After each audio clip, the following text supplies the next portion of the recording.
Muaminifu wa kweli akipata shida anakuwa na subra, anakuwa na uvumilivu, atafanya sababu ambazo zenye zinakubalika kisheria. Hatakwenda kuiba, hatakwenda kufanya dhulma, hatakwenda kufanya kadha wa kadha, hatakwenda kufanya shirki. Leo watu wengine washiriki, na paka wengine ambao hata hizo shida zenyewe za maajabu hawana, ni pupa yao tu ya maisha tu ndio inawapeleka kwenda kwa washirikina. Pupa tu ya maisha, hakuna vya maajabu eti wako na maisha yani yale ya kusema kwamba eti anakosaga atakula mara moja kwa siku. Ndiyo ana maisha ya kawaida, ana maisha ya kimaskini, lakini siku haziendi, siku zinaenda. Kuwa na subra, kuwa na subra.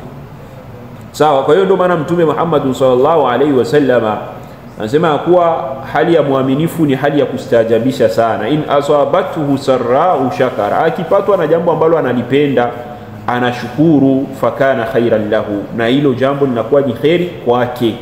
Sawa. Wa in asabathu dharra'u sabara, na pindi ambapo anapopatwa na jambo ambalo asilolipenda anakuwa ni mwenye subra. Sawa. Fakana khairan lahu, na hiyo hali inakuwa ni khairi kwake. Yani maana akiwa kwenye raha ni khairi, akiwa kwenye shida napo pia ni khairi. Kwa sababu gani? Anakuwa kwenye ibada ya subra. Subra ni ibada, tena ni ibada kubwa sana. Subra yani maana mtu akaanza unapata shida, unapata matatizo, una shida ya kitu lakini ukipata ukawa na mvumilivu, unasema na mimi wakati wenye Allah amenipangia nitakipata. Mimi nafanya tu sababu za halali, nafanya chiki vinawezekana. Sawa? Nafanya vinawezekana, afu mwingine namwachia nani? Namwachia Allah. Mimi nafanya tu venye vinawezekana, atoba hiki niko na uwezo wa kufanya, acha nifanye. Akaka dini niko na uwezo wa kufanya, acha nikafanye.